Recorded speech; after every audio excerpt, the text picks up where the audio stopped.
अस्सलाम वालेकुम। प्रोग्राम में खुश आमदीद। और आज अपने प्रोग्राम में सबसे पहले हम अहम खबर, पाकिस्तान में मानसून बारिशों के दौरान तकरीबन एक माह के अरसे में अब तक 178 लोग जाँ बहक जबकि 491 ज़ख्मी हो चुके हैं। और हम देख रहे हैं कि पिछले कुछ सालों से मानसून में बहुत ज़्यादा बारिशें हो रही हैं। क्लाइमेट चेंज है पूरी दुनिया में, पाकिस्तान उसमें से चंद ममालिक में से एक है जो बहुत ज़्यादा अफेक्टेड है इससे।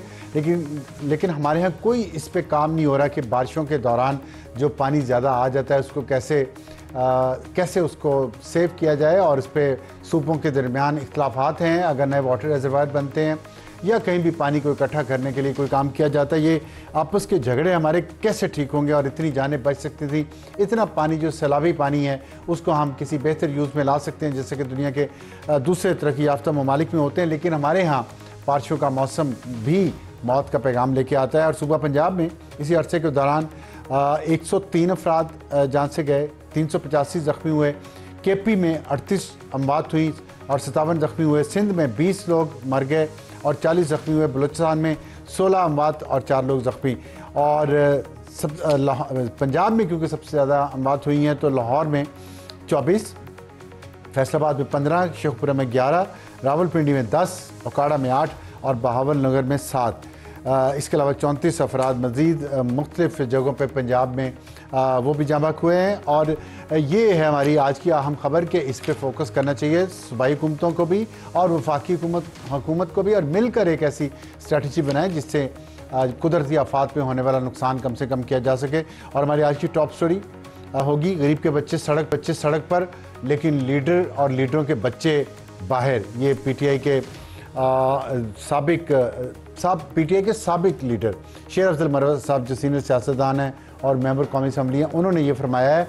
और इस पर हम बात करेंगे कि जो सेनेट में इंतखाबात पे हुकूमत और अपोजिशन ने मुकमुका किया है, इसको मुकमुका कहना चाहिए या इसको सेहतमंद रवायत कहना चाहिए या इसको यह कहना चाहिए कि सियासी वर्कर्स को नज़रअंदाज करके जो लोग पैसे वाले लोग हैं उनको टिकट्स दिए जा रहे हैं। इस पर ये टॉप स्टोरी में हम बात करेंगे। और इसके बाद हमारा हॉट इशू है, कौन बनेगा सेनेटर, वर्कर्स या एटीएम।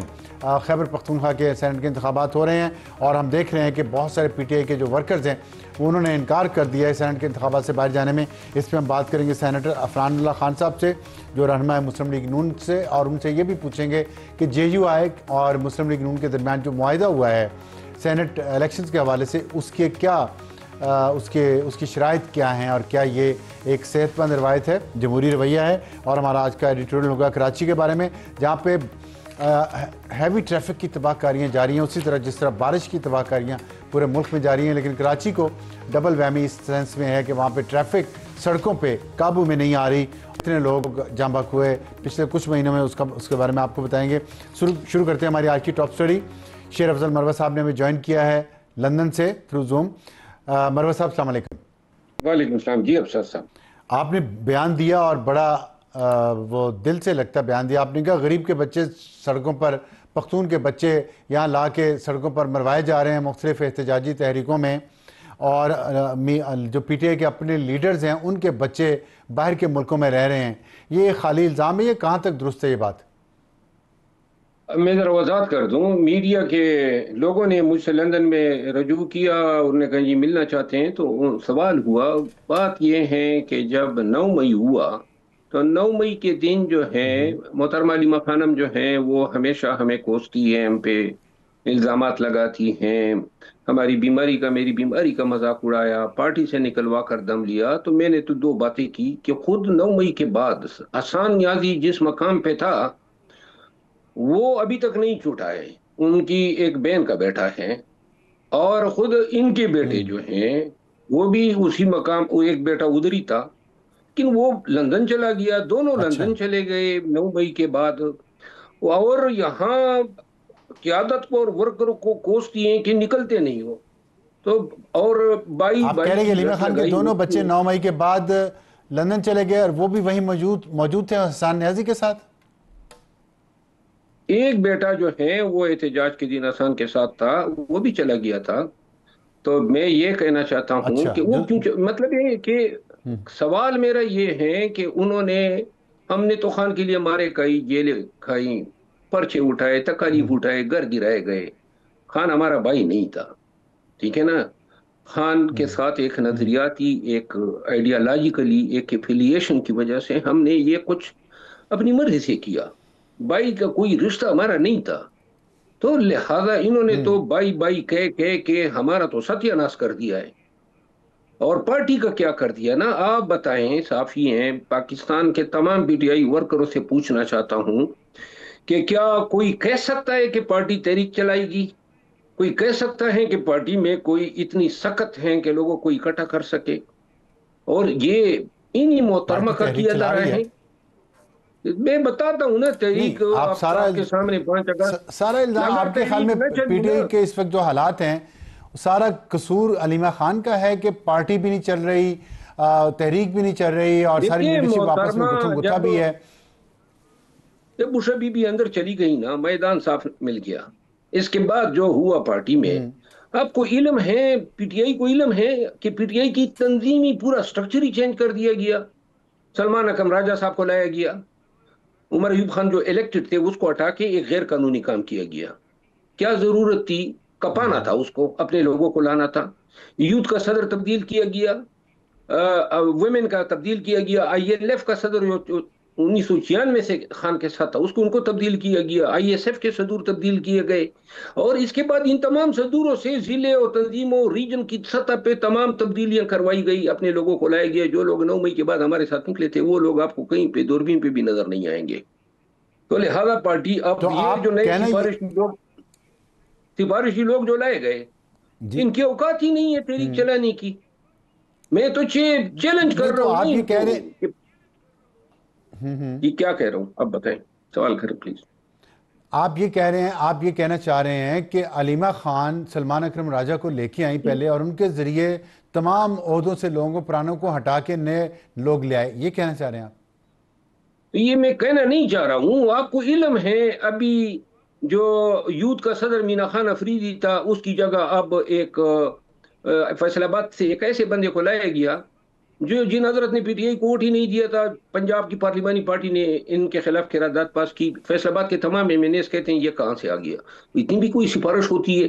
फिर आपने यूथ में रीजन्स पे आईएसएफ के तमाम सदूर, और फिर आईएलएफ का आप देखें ना, इंतजार हुसैन पर पंजोता साहब को लाया गया, जो खान के 96 से साथी था उनको हटाया गया, जबकि आईएलएफ ने बड़ा अच्छा किरदार अदा किया 9 मई के बाद।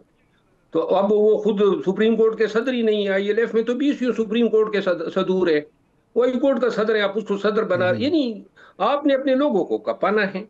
आपने ये परवाह नहीं करनी है कि पार्टी का क्या बनेगा, कौन एहतजाज करेगा, कौन मोटिवेट करेगा। अब मैं ये 3 लोग जिम्मेदार हैं, वर्कर। अगर 5 अगस्त को एहतजाज नहीं होता है और इनको एहसास ही नहीं है कि वर्कर जो है अब खाने को कौन दौड़ 3 रहा है, लोग? अगर इन्होंने उस दफा ये शिबली फराज, मोहतरमा अलीमा खानम और सलमान अकरम राजा, इन्होंने पार्टी को अपने लोगों को कपाने के चक्कर में, ये जो सीट सेनेट की आपने बात की, ये इनकलाब इस तरह लाए जाएंगे ऐसे फैसले करके? यानी आप जेयूआई को देखें, दीन और मजहब के अलावा कोई बात तो उनके तालु से निकलती नहीं है। अभी जनाब दिलावर खान को टिकट दे दिया, कभी जेयूआई में रहा ही नहीं है, वाइट क्वालिफिकेशन है, अरबपति करपति है। पीपल पार्टी ने जनाब तले महमूद साहब को दिया, कभी पीपल पार्टी में नहीं रहा, और हमने मिर्जा अफरीदी साहब को दे दिया। ये पार्टियों की सियासत है। जब इस तरह के चले वो तो तो करें, आप हम तो इनकलाब की बात कर रहे हैं, हम तो इनकलाब की बात कर मिर्जा रहे हैं, अफरीदी के हमने क्यों पीछे ऐसा भी अलीमा किया? खानम है? उनके पीछे शिबली फराज साहब है।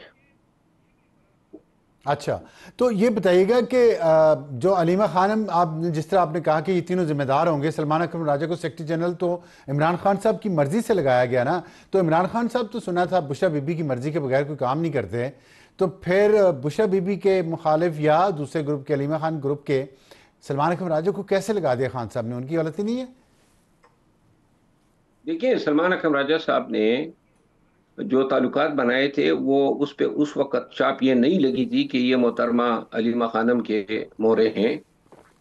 उस वक्त जिस वक्त ये बनना चाहते थे तो ये हमारे साथ लीगल टीम में थे, आया करते थे। और ये ऑल ऑफ ए सडन इन्होंने, देखे, उमर अयूब खान को जिस तरीके से इन्होंने हटवाया, ये कोई ग्रेसफुल एग्जिट तो नहीं दिया इन्होंने, उसको सेक किया और इसको लगा दिया। और ये आला फे सडन ये फैसला था। मुशर्रफ बीबी को तो इदराक होते होते वो तो तब जेल में थी जब पता चला कि जी ये हुआ है। और अभी अच्छा। जो ये अभी जो इन्होंने मिसाल को टिकट दिया है तो ये बुशे बीबी कंपनसेट हुई है। हम्म। अच्छा, तो इसका मतलब है कि एक किसी न किसी को कॉम्पनसेट किया जाए। एक तरफ अलीमा खान अपने लोगों को कॉम्पनसेट कर रही हैं, दूसरी तरफ बुशरा बीबी कर रही है, तो पार्टी जो है इस बुशरा वक्त बीबी बुशरा बीवियों बीबी के कब्जे में। बुशरा बीबी सियासत में पार्टी पे कब्जे की इतनी कोई शदीद उसकी ख्वाहिश नहीं रही है। वरना सबसे पहले मतलब है वो मुझ पे अटेम्प्ट करती। मैंने देखा है ना कौन किस तरह ये हम्म। अभी तो पार्टी का हवाई बिगड़ चुका है। इन तीन लोगों ने मिल के पार्टी को मुकम्मल टेक ओवर किया हुआ है। फैसले वही होते हैं जो ये चाहते हैं, टिकट उन्हीं को मिलते हैं जो ये चाहते हैं। शाज और नादिर इनका आपस में इख्तलाफ यानी खान के साथ जिस तरह ये मिसाल आउट ऑफ सलेबस आ गई, लेकिन वो बुश बीबी की वीटो पावर थी। बाकी जो है इन तीन लोगों ने असल बात ये है एहतजाज की। एहतजाज ये कर नहीं सकते हैं। खुद जब ये अलीमा खानम 26 नवंबर को निकली थी तो कितने लोग थे इनके साथ, ये खुद और इसकी एक बहन थी। बाकी कोई पब्लिक को निकालने में ये कामयाबी नहीं हुई। फिर इन्होंने क्या किया अगर ये पब्लिक को निकाल नहीं सिस्टमेटिकली। पाती तो इनका होल्ड कैसे है पार्टी पे इतना ज्यादा? मैं आपको बताता हूँ ना, इन्होंने क्या किया कि मीडिया को, सोशल मीडिया को डाल दिया सबके पीछे, मुझ समेत। गालम गलौच अली अमीन खान के पीछे डाल दिया, जुनेद अकबर खान के पीछे, बैरिस्टर गौर के पीछे, सबकी बैंड बजाई हुई है इन्होंने। और ये सोशल मीडिया जो है इससे बहुत सारे लोग डरते हैं, गालियों से डरते हैं। तो हुआ ये कि सोशल मीडिया को लोगों के पीछे डालने के बाद लोग बुली हो जाते हैं, डर जाते हैं। अब कोई आवाज उठाता ही नहीं है। खान के फरिश्तों को भी इल्म नहीं है कि बाहर पाकिस्तान में पीटीआई के साथ क्या हो रहा है। पीटीआई के साथ ये हो गया है कि पीटीआई जो है तहरीक तहरीक की बात तो पहले कर ही नहीं रही थी। अब जब जबान पर आ गई है तो वर्कर दे के कोई तहरीक की हिमायत में बयान तक नहीं दे रहा है। आप देखें ना पीटीआई की जो माउथ पीसीज है, जो पीटीआई के फेसेस हैं, उनकी किसी की बयान आपने ट्विटर पे देखा है? कोई तहरीक की हिमायत में बयान तक नहीं दे रहा है क्योंकि सबको पता है तहरीक नहीं चलनी है और बयान उनके गले पड़ेगा। 5 अगस्त का वो बता रहे हैं 90 दिन पे ले आए और फिर बाद में कहेंगे 6 माह कर दें। तो कुछ कुछ करके करके तो खान खुद ही छूट कर आ जाएगा। तेरी की जरूरत ही नहीं पड़ेगी और पार्टी को इस मायूसी की, इस दलदल में फेंकने वाले ये तीन लोग हैं।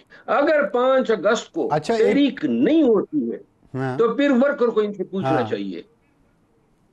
ठीक है। अच्छा, एक ये ठीक है, आपने ये पहले भी बात की। एक सवाल का जवाब दें। आपने कहा कि जो सोशल मीडिया सारा अलीमा खान कंट्रोल करती है और उसके ज़रिए एक मुहिम चलाई जाती है लोगों के ख़िलाफ़ जो भी कोई अकल की बात करते हैं। इस पर एक पॉइंट ऑफ व्यू ये है कि जो यूट्यूबर्स हैं, ये सोशल मीडिया है, ये नहीं चाहता कि खान बाहर आएँ, कोई मुफाहमत करें या सियासी रास्ता इख्तियार करके बाहर आ सकें, और ये जिम्मेदार है खान को जेल में रखवाने के। तो क्या इससे ये समझे कि एक बहन जो है वो भाई को जेल में, ये भी एक व्यू है कि बहन भाई को जेल के अंदर रखवा के जो पार्टी फंड्स हैं और जो शौकत खानम हॉस्पिटल के लिए फंडिंग आ रही है उसका सारा झगड़ा उसका है, उस पर है, वो उस पर कब्जा करना चाह रही है। तो क्या एक बहन भाई के खिलाफ इस तरह कर सकती है, जैसे आप जिस तरह के आप संगीन इल्जाम लगा रहे हैं? देखिए, मैं संगीन इल्जाम नहीं लगा रहा हूँ। मेरे पास हर चीज जिसका सबूत नहीं होता है, वकील हूँ, मैं बात ही नहीं करता हूँ। मैंने ये कतई फंडिंग का इल्जाम किसी पे नहीं लगाया है, लेकिन मुझे ये पता है कि पैसा जो है यहाँ खुर्द बुर्द भी हो रहा है। वकीलों की फीसों में बड़ी मतलब है कि इन्होंने लोगों ने हाथ मारे हैं। जब टिकट दिए जब ये किसी को परवाह ही नहीं है कि खान अंदर है, रुल रहा है, गर्मियों में है, तकलीफ उठा रहा है। खान की असल ताकत, खान के साथ किसी ने भलाई या नेकी करनी थी तो पार्टी को मजबूत करना था। ये लोग लगे हुए हैं, ये न कि सिर्फ वकला की फीस में और बहुत सारे ये सीटों की जो होती है ये फ्री में होते हैं। और जनरल इलेक्शन में मैं तो उस वक्त इस पार्लिमानी बोर्ड का मेंबर था, तो कहां कहां से लोगों को किस तरह नवाजा गया था कि ये पार्लिमानी कमेटियां नहीं होती है चेयरमैनशिप, ये इसकी भी पैसे जो है डिमांड होते हैं। तो लिहाजा इन्होंने ये, और वर्करों को मैं हकीकत दिखाना चाहता हूँ, ये इन्होंने पार्टी की हालत बनाई हुई है। वो खान के लिए तहरीक चलाना, वो एस्टेब्लिशमेंट को गिराना, वो मैंडेट की रिकवर करना, वो कानून की बालादस्ती, वो जमहूरियत की बालादस्ती और अदलिया की आज़ादी, इस पे भी कोई बात करता है? कोई बात ही नहीं करता है। अच्छा, तो किधर गए पीटीआई के लोग? आप जी। आप कब जी तक बोले। आएंगे पाकिस्तान वापस? जब ये तहरीक जो है ये 3 लोग चला लेंगे और कामयाब होंगे तो मैं इनसे हम्म। माफी मांगने पाकिस्तान आऊंगा तब। लेकिन अगर तहरीक इन्होंने अच्छा, नहीं चलाई तो तो फिर वर्करों को इनसे पूछना चाहिए कि आपने पूरी पीटीआई के पीछे सोशल मीडिया को डाला था। और ये जो सोशल मीडिया की बात की ना, हम्म सोशल मीडिया जो है इनका सबसे पहला गरज होता है अपने पैसे बनाना, डॉलर बनाना। इनकी पार्टी से वाबस्तगी ठीक है। या पार्टी खान की रिहाई ये वैसी हवाई बातें हैं। हकीकत की बात में देखिए, मेरी कोई कंपल्शन नहीं है, ना अब किसी को जवाब दे हूं, हम्म ना कोई मेरा कुछ बिगाड़ सकता है। हम्म तो लिहाजा मैं अपने दिल पे जो बात हम्म होती है वही करूंगा, चाहे किसी को लाख बुरा लगे। जिसने जितना नुकसान मुझे देना था वो दे दिया।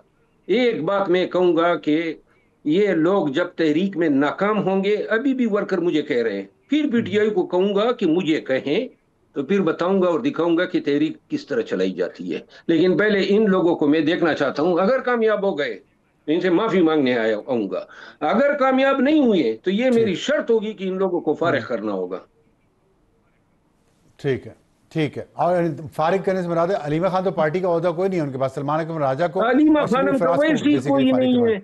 अलीमा खानम का तो खान ने बंदिश लगाई थी। और ये सलमान अकबर राजा जो है गैर हम्म। कानूनी है।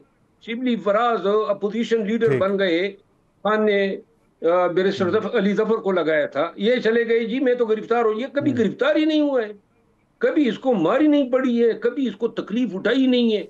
अपोजिशन लीडर सेनेट में बना हुआ है, खान का चीफ ऑफ स्टाफ ये है, और पतली गली से निकल हम्म। जाता है। वीडियो आपने देखी होगी। ठीक। अच्छा, ये तो ठीक है, ये बताइएगा, आपने कहा कि बैरिस्टर गौहर ने इमरान खान को बताया कि मिर्ज़ा अफरीदी ने कारकुनों के लिए खाने की देगें तैयार की थी और उनके अखराजात उठाए, इसलिए वो देगें काम कर गईं। ये आपने कहा है। और फवाद चौधरी कह रहा है कि मेरे पास 50 करोड़ नहीं है वरना मैं पीटीआई में वापस आ जाता। तो ये जो मिर्ज़ा अफरीदी के बारे में ये इतनी बातें आप सब लोग कर रहे हैं, तो इस पे क्या मतलब, इतना ये ऑब्वियस है आपकी पार्टी में कि अभी आप बता रहे थे कि इतना obvious है। पार्लियामेंट्री कमेटी बैरिस्टर के गौर चेयरमैन साहब भी के सामने कुरान पैसे लेके लगाए जा रहे हैं। बैरिस्टर गौर साहब के सामने कुरान करीम रख दें। मैं वो बात नहीं करता हूं हम्म आज कि उसने जो बात की थी हम्म उन पे क्यों पे ये मिर्जा फरीदी को किस खाते में टिकट दिया गया। कुरान करीम पे वो बात कर ले, सबको पता है क्यों टिकट दिया गया। हम्म ये मतलब ये जिस शख्स ने 9 मई को पार्टी की जो है मजम्मत की, जिसने पार्टी ये पीटीआई में तो था ही नहीं, जब पीटीआई की हुकूमत आई तो ज्वाइन कर हम्म गया। और इसके बाद जो है खान की गिरफ्तारी और इन चीजों का मुतालबा करने के बाद ये साइड भी हुआ। इसने भी हमारे इलेक्शन में हमारी मुखालिफत की। 8 फरवरी की जो हमारे इलेक्शन हुए खैबर एजेंसी में, मैंने वहां कैंपेन की। इकबाल अफरीदी वहां से हमारा मुंतखब है, मैंने उसने बयान दिया है। उसने मुझे कहा खान से मिला, तो मैंने उनको खान से मिलाया। नूरुल कादरी साहब ने इख्तिलाफ किया, उनको मैंने खान से मिलवाया। सब ने इनको कहा है। तो लिहाजा हम्म वो कौन सी ताकत है जो मिर्जा अफरीदी साहब को टिकट दिला बैठी, आप खुद अंदाजा कर ले। और बाकी बात अल्लाह करें, खान से और खान को मैंने बताया भी था ना। खान को मैंने कहा था कि जी ये सारी बातें हैं। तो इन्होंने कहा जी कि ये जमान पार्क में, और कुछ नहीं मिला जमान पार्क में देगे कि जी देगे, ये इनकी तरफ से आती थी। तो वो देगो की कुर्बानी जो है उनको पता नहीं देगे आई भी थी नहीं आई थी। ठीक। लेकिन आप सब पे बात करते हैं इतना खुल के, ये जो कुछ हो रहा है मुझे तो इसमें लगता है कि खान साहब खुद ही इजाज़त दे रहे हैं तमाम चीज़ों की। अपने खान साहब पे आप तनकीद नहीं करना चाहते, उनके फैसले पे बात नहीं करना चाहते, ना ही आपने अलीमीन गंडापुर के बारे में कुछ कहा है। तो क्या ये दोनों जो बड़े लीडर हैं आपकी पार्टी के, इनका कोई इसमें अमल दखल लेना देना नहीं है जो कुछ हो रहा है पार्टी के साथ? देखिए, मैं अली अमीन खान के हवाले से इसलिए बात नहीं करता हूं कि मेरे साथ थोड़ी सी भी कोई नेकी कर लेना। इन्होंने हम्म पार्टी के अंदर ये बात की थी कि मरबत के साथ कोई क्यों नहीं खड़ा हुआ, और ये हम्म पॉलिटिकल कमेटी में कि क्यों ये शख्स ने हमारी कैंपेन लड़ी। खुद अली अमीन खान के हल्के की कैंपेन मैंने लड़ी है। और हर एक की मैंने कैंपेन लड़ी, कोई मेरे साथ खड़ा नहीं हुआ। तो अली अमीन खान ने कम से कम एक आवाज तो उठी है। बाकी अलीमा खानम को, सलमान अकरम राजा और शिबली फराज को मेरे लिए कोई नाराज नहीं करेगा, मुझे पता है, ये भी उसकी अच्छा। जरूरत है। तो लिहाजा अगर मैं सबके हवाले से जनाब अली ये सच बोलना शुरू कर दूं और जनाब सब पे हमले शुरू कर दूं, तो कोई तो होगा जो मेरे लिए आवाज। फिर खान साहब जो हैं, खान साहब का तो सबको पता है, वो जेल में कैदी हैं। ये लोग किस तरीके से तरीका ये वारदात करते हैं वो मुझे पता है। एक कान में बात डालता है, अच्छा, दूसरा ये तारीफ करता है, वारदाती तीसरा हैं आप ये कहना चाह रहे हैं सब? वारदात ये तो शक्ल से नजर आते हैं। अच्छा चले, अल्लाह ताला रहम करे आपकी पार्टी पे भी। और वक्त ख़त्म हो गया हमारा, आपके साथ दिलचस्प गुफ्तगू हो रही थी। तो एक ब्रेक के बाद वापस आएंगे। तो हमारा आज का हॉट इशू कौन बनेगा सेनेटर, वर्कर्स या एटीएम? एक छोटे से ब्रेक के बाद।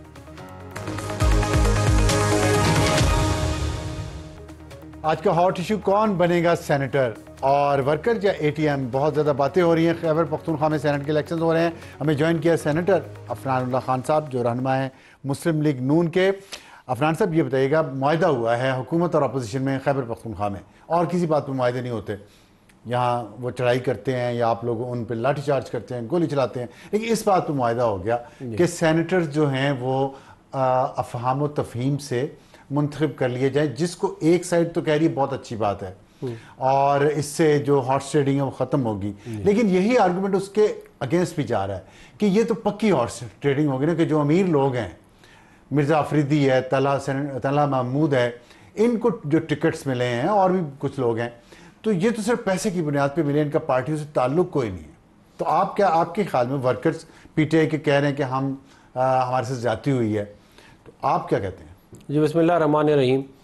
देखें, बात यह है कि मैं तो हमेशा इस चीज़ के ख़िलाफ़ रहा हूँ कि किसी भी किस्म की हॉर्स ट्रेडिंग इस लेवल पे हो कि आपके एमपीएस पैसे लेके टिकट बेचें। इस लेवल पे हो या किसी भी लेवल पे हो? किसी भी लेवल पे हो, लेकिन इस लेवल के ऊपर के 15-20 या एक कोई बकरा मंडी लग जाए और लोग खड़े हों और वो अपने अपनी टिकटें बेच रहे हों, तो जैसा आपने बहुत दफ़ा देखा है, मतलब ये वाला काम पंजाब में नहीं होता, ये वाला काम सिंध में नहीं होता, जहाँ पे ऑर्गेनाइज पॉलिटिकल पार्टीज़ हैं वो ये काम नहीं होने देती।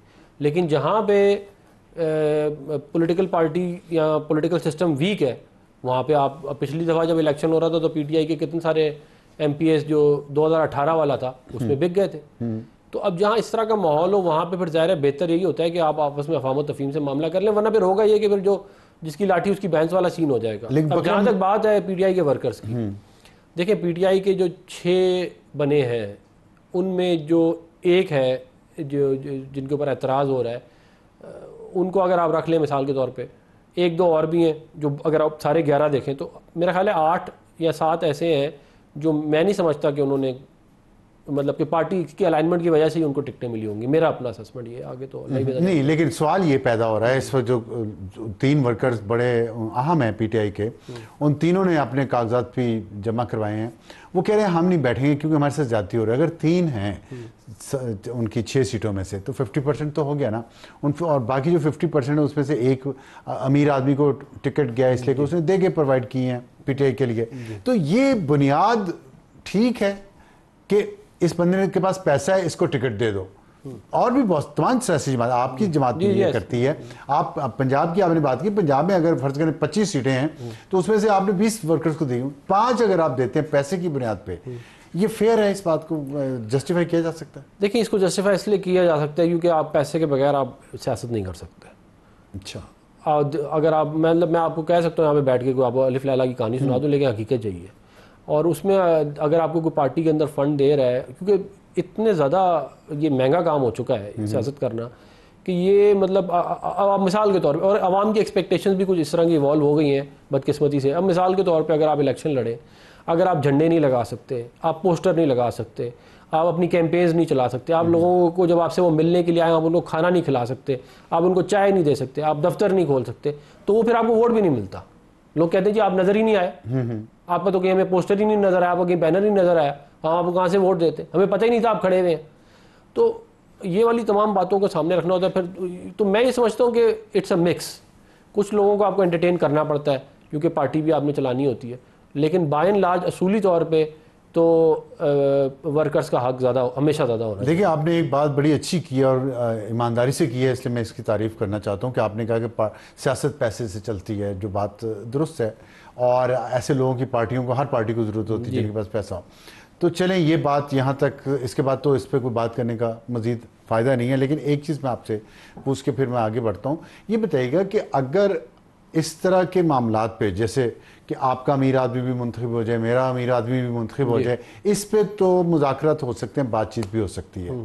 बाकी जो अहम इशू है इस मुल्क के, गरीब का क्या हाल हो गया, सतह गुरबत से कितने लोग नीचे हैं, महंगाई कितनी ज़्यादा है, बेरोज़गारी कितनी ज़्यादा है, कितने बच्चे स्कूलों से बाहर हैं, 18वीं तरमीम के बाद सूबों के पास इख्तियारात ज़्यादा चले गए हैं, उनका निज़ाम तालीम का, निज़ाम सेहत का ख्याल उन्होंने करना है। ऐसी चीज़ों पे अवाम के फ़ायदे के लिए, पार्टी फ़ायदे के लिए, सियासत के लिए तो आप लोगों ने इकट्ठे बैठ गए, अवाम के फ़ायदे के लिए इकट्ठे मिनिमम कॉमन एजेंडा क्यों नहीं बनता? देखिए, आपकी बहुत अच्छी बात है, और हमने मिनिमम कॉमन एजेंडा जो है वो चार्टर ऑफ डेमोक्रेसी की सूरत में बनाया था, मगर उसके बाद बदकिस्मती से जो पीटीआई का जो आया मामला, उन्होंने सियासत अपने जो उनके मुखालफीन हैं उनको अपना दुश्मन बना लिया कि जी हम इनसे बात ही नहीं करेंगे, और इसके ऊपर पूरा नैरेटिव बिल्ड कर लिया। अब हम तो बहुत दफ़ा कह चुके हैं, मतलब मैं आपको कितनी लंबी आपको प्राइम मिनिस्टर साहब ने बहुत दफ़ा ये वाली बात, पिछला प्राइम मिनिस्टर तब भी कही, इस दफ़ा भी कही, उससे पहले अपोजिशन लीडर तब भी कही, और पता नहीं कितनी दफ़ा हम लोग ये कह चुके हैं। मियां नवाज शरीफ साहब 2014 में इनके घर गए बनी गाला, और इन्होंने कहा मेरे घर की रोड बना दें, और उसके बाद जो हुआ वो आपको पता ही है। तो बात ये है कि ये दो हाथों से ताली बजती है। आप बिल्कुल ठीक कह रहे हैं कि अवाम के मसाइल हल करने के लिए एक मिनिमम कॉमन एजेंडा होना चाहिए। इस मुल्क के अंदर आइन और कानून की अमलदारी के लिए एक मिनिमम कॉमन एजेंडा बनता है तो बहुत अच्छी बात है, लेकिन वो तभी हो सकता है जब तमाम मेजर स्टेक होल्डर्स जो है ऑन बोर्ड हो, अगर वो ना हो तो फिर नहीं हो सकता। अच्छा, तो मेजर स्टेक होल्डर्स कौन है? पीएमएलएन है, पीपल्स पार्टी, पीटीआई, जेयूआई कर ले। ठीक है, तो ये क्यों नहीं है? इस पे तो चारों मिली है ना पार्टी, सेनेटर मुंतखब। मैं आपको कह रहा हूँ ना कि ये मुफादात है ना, तो ये जो पार्टी के मुफादात है ना, ये इमरान देखें 2021 में भी हो गए थे ये वाला काम, जब उनकी हुकूमत थी पीटीआई की, हम अपोजिशन में थे तब भी। इन चीज़ों पे वो हमसे बात कर लेते हैं, लेकिन इसके अलावा अगर हम कोशिश करेंगे कोई और मामला हल करना, मतलब आपको पता है वो कहते थे मैं इनसे मिलूंगा नहीं, साथ वाले कमरे में आके बैठ जाते थे। जनरल बाजवा उनकी मिन्नतें कर रहे हैं कि आ जाओ अपोजिशन से मिल रहे, वो कहता था मैं नहीं मिलूंगा। अच्छा चलें, ये इस बात का जिक्र तो बहुत बार हो चुका है, जनरल बाजवा जाने, आप जाने और खान साहब जाने, आपने भी बाजवा के साथ तो बड़ी अच्छाइयाँ की हैं।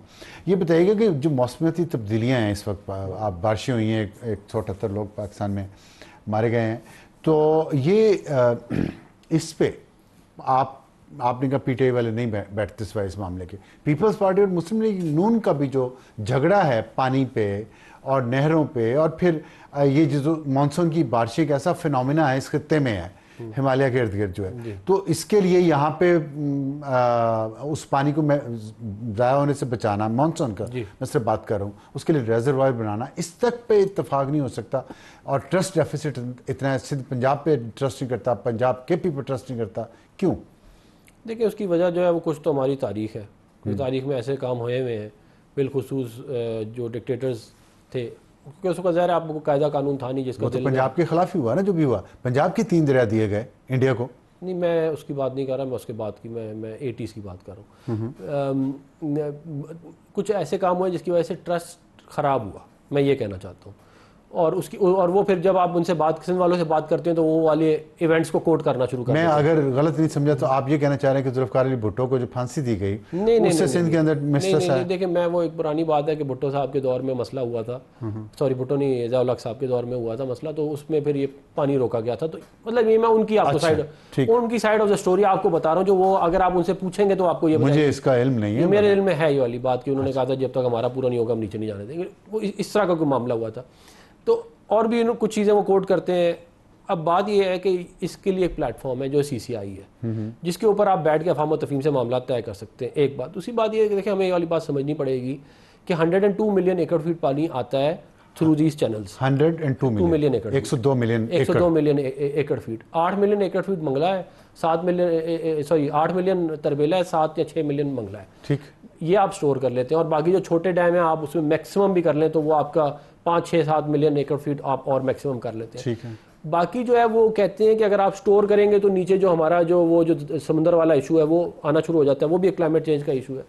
मेरा ये ख्याल है कि इस वक्त सबसे ज़्यादा इंपॉर्टेंट चीज़ है जो मैंने सारा मामला देखे हैं वो ये है कि हम जो भाषा डैम है ना, इसके ऊपर हम फोकस कर लें, क्योंकि ये बिल्कुल कंट्रोवर्शियल नहीं है, ये बिल्ड हो रहा है, डैम सेक्शन बन रहा है इसका, और ये प्रायोरिटी होनी चाहिए, क्योंकि इससे हम अपनी कम से कम तकरीबन 7 से 8 मिलियन एकड़ फीट और बढ़ा लेंगे। यानी कि आप समझ लीजिए अभी हमारी स्टोरेज कैपेसिटी है उसको हम तकरीबन उसका 30% हम और मजीद ऐड कर लेंगे। नहीं देखिए तो हाँ सॉरी ये देखिए हम ये करना शुरू कर देंगे जी कालाबाग डैम बना ले। मैं कालाबाग डैम की बात नहीं कर रहा। आप एक चीज हमारे पास है जो नॉन कंट्रोवर्शियल, मैं सिर्फ मानसून की बात कर रहा हूँ। तो मानसून बारिशों का पानी है, और देखिए इतने बड़े बड़े शहर हैं, कराची है, लाहौर है, फैसलाबाद है, पिंडी है, इस्लामाबाद है, यहाँ पे अर्बन फ्लडिंग हो रही है जी। और अब तो चकवाल जैसा छोटे शहर में भी, तो ये इस पानी को महफूज बनाना, इसको ये बारिशों का जो पानी है अर्बन फ्लडिंग ना हो, ये भी मुमकिन नहीं है। इस पर भी इतराज होगा। नहीं देखिए छोटे डैम चकवाल में तकरीबन 5 डैम है, चकवाल में एक बड़ा डैम भी बन सकता है, ये जो आप बता रहे हैं एक है उधर एक पॉसिबिलिटी है। इसी तरह बाकी जो पंजाब के इस्लाम में बहुत डैम छोटे बहुत सारे डैम बने हुए हैं, इस तरह सिंध में भी बहुत सारे बने हुए हैं। छोटे डैम बनाना कोई मसला नहीं है, मसला आता है जब आपका एक बड़ा रेजरवायर आपने बनाना हो। ठीक, अब बड़ा रेजरवायर इस वक्त एक ही बन रहा है और वो भाषा है और उसके ऊपर कंट्रोवर्सी नहीं होनी चाहिए, एक वो और दूसरा मेहमंद, ये दोनों बन जाएंगे इंशाल्लाह अल्लाह ताला की मेहरबानी। तो ये हमारा अच्छी खासी कैपेसिटी बढ़ा देंगे, उसके बाद जब ये बन जाएंगे फिर हम डिस्कशन करेंगे कि क्या। ठीक, बहुत शुक्रिया अफरानुल्लाह साहब, हमसे बात करने का वक्त हुआ है। एक ब्रेक के बाद आएंगे तो आज का एडिटोरियल कराची हैवी ट्रैफिक की तबाहकारियाँ,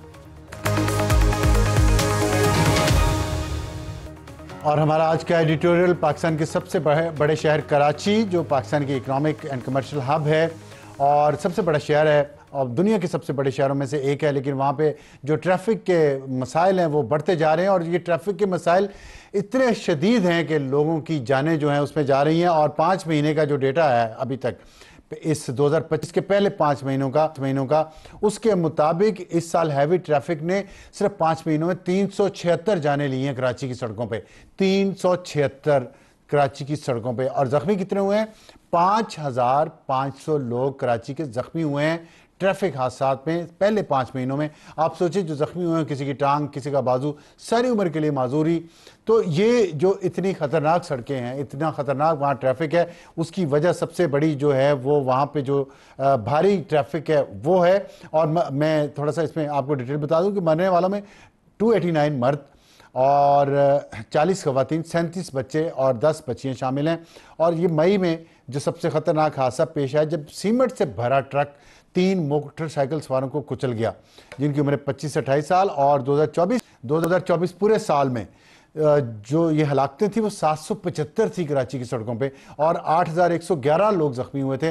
लेकिन इस साल ये देखें 376 से पहले 5 महीनों में, और इसके बावजूद कि वहाँ की हुकूमत ने ये फैसला किया, कराची सूबाई हुकूमत ने, कि वहाँ पे वो उनको GPS ट्रैकर लगाए जाएंगे, जो बड़े ट्रॉलर्स हैं या हैवी ट्रैफिक है, हैवी व्हीकल्स हैं, उनको GPS ट्रैकर लगाने थे। लेकिन मई के महीने तक 4000 वाटर टैंकर्स पर वो लगा भी दिए गए, लेकिन उसके बावजूद हम देख रहे हैं कि ये हादसा होते ही जा रहे हैं और ये मामूल है। तो सवाल वहीं का वहीं है कि हुकूमत या वहाँ का निज़ाम जो है, पाकिस्तान के सबसे बड़े शहर कराची का, जिसको रोशनियों का शहर भी कहा जाता है, वहाँ लोगों की ज़िंदगियाँ सड़कों पे महफूज क्यों नहीं है इस हैवी ट्रैफिक से? पूरी दुनिया में हैवी ट्रैफिक चलती है, लेकिन जो बड़े शहर हैं वहाँ का निज़ाम भी ज़्यादा एफिशिएंट होता है। हमारे यहाँ जितना बड़ा शहर होगा उतने बड़े मसाइल होंगे, तो लोग भी गाँव से, देहातों से शहरों की तरफ आते हैं बेहतर ज़िंदगी की तलाश में, लेकिन यहाँ पर मुख्तलिफ तरीकों से मौत उनका इंतज़ार कर रही होती है, या ट्रैफिक हादसा में या अर्बन फ्लडिंग में। सोचिएगा कि हम अपने शहरों को कैसे बेहतर कर सकते हैं। Good night.